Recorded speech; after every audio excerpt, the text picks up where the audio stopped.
water!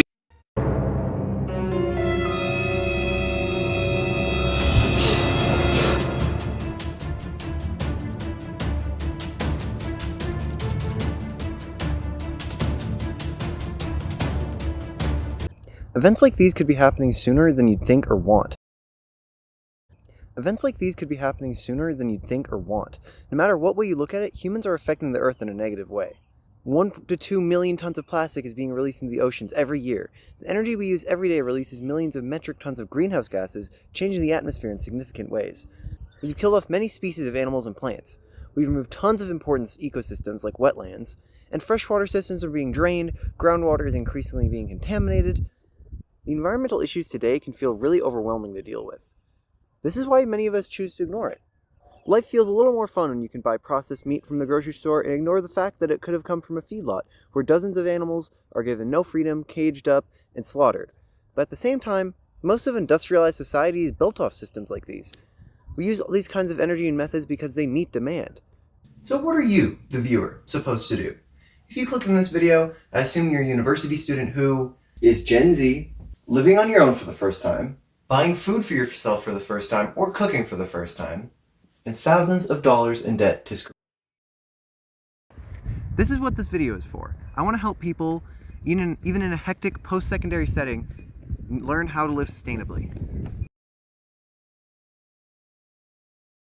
One of the most popular ones that you've probably already heard of is recycling. Reducing and reusing is good too. I like reusing yogurt and other containers for storage, for leftovers in the fridge, or more commonly donating any unwanted clothing to a place that needs it. Usually places like shelters need them a lot more than places like thrift stores. However, recycling is something that we can all do more often. Recycling is very beneficial for the environment, and I'm sure we've all heard like that it saves waste and energy, reduces pollution, and creates jobs. Recycled products are slowly becoming more popular with large companies such as Nike, Adidas, and Dell. But how many people actually recycle? Even chairs like these are made from recycled material. I've talked with my roommate from the United States, and he says there's almost no recycling in public places there. And he says that bald eagles are responsible for disposing of all waste in the country. Exact words. We cannot measure the sustainability of that particular method. It has been recorded that the US has greatly increased its recycling amongst communities. Initially, all the recycling was just done by private companies, with only a couple households wanting to participate. But by 2006, 8,875 houses had access to curbside recycling. This was driven by a demand for better landfill management, which then led to a 20% increase in solid waste being recycled in the 1990s. In many ways, Canada's been ahead of the curve. In 1994, 70% of households had access to at least one recycling program, and that increased to 93% in 2006. Unfortunately, just because people have access to recycling programs does not mean they will utilize them. Because in 2006, the amount of diverted material, which basically means recycled and other forms of not disposing it in a landfill, the amount was pretty comparable to the US. On the University of Lethbridge campus, plastic, aluminum, compost, cardboard, paper, and electronic recycling is offered. We did our own small survey of on-campus students to see how much they recycled and asked them other questions. However, we didn't get that many responses going door to door, possibly due to on-campus residents studying elsewhere. Despite our small sample size, there were some interesting discoveries. The most popular form of plastic recycling was refundable plastics and cardboard, so probably because people like getting paid for the refundable plastics and because cardboard's kind of easy to fold. And turns out the least popular was the compost, probably because it's hard to keep, and there isn't always that much space when they're filling your room up with bottles and other garbage and stuff. We never counted the dorms that didn't recycle, although not a lot of dorms really did recycle, a lot. Yeah, mostly people just kind of recycle just cardboard, or the ones that we got money out of because we're all broke college kids. Mm-hmm. It seems that most people don't recycle because it's too much work, which is extremely unfortunate. Many students live off campus for various reasons, whether it be due to the required meal plan for first-year students, the overall cost of living on campus, having family to live with in Lethbridge, or just choosing to live off campus. There are many ways to continue living a sustainable lifestyle. Just like on-campus living, recycling is one of the predominant ways to reduce waste and live a more sustainable lifestyle off campus. Another way to reduce waste and live more sustainably is composting. Those of us who live both on and off campus are no stranger to pre-packaged meals full of single-use plastics.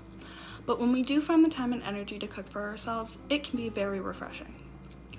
Almost all food items can be composted. The exceptions are meats, bones, fats, and oils. Many food packaging items are compostable as well, such as pizza boxes, napkins, and well-marked compostable containers. The Mason Jar Challenge is an experiment that requires you to be more diligent on what products and packaging you are using on a daily basis. It gives you a singular mason jar as a receptacle for landfill garbage over a certain period of time. For me, I will be using this mason jar as my receptacle for landfill garbage over the next 7 days.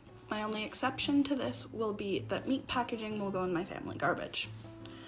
My goal for this challenge is to see how much landfill garbage I am truly using in a week, while also making a diligent effort to reduce the amount of landfill garbage I use and to focus on recycling and composting.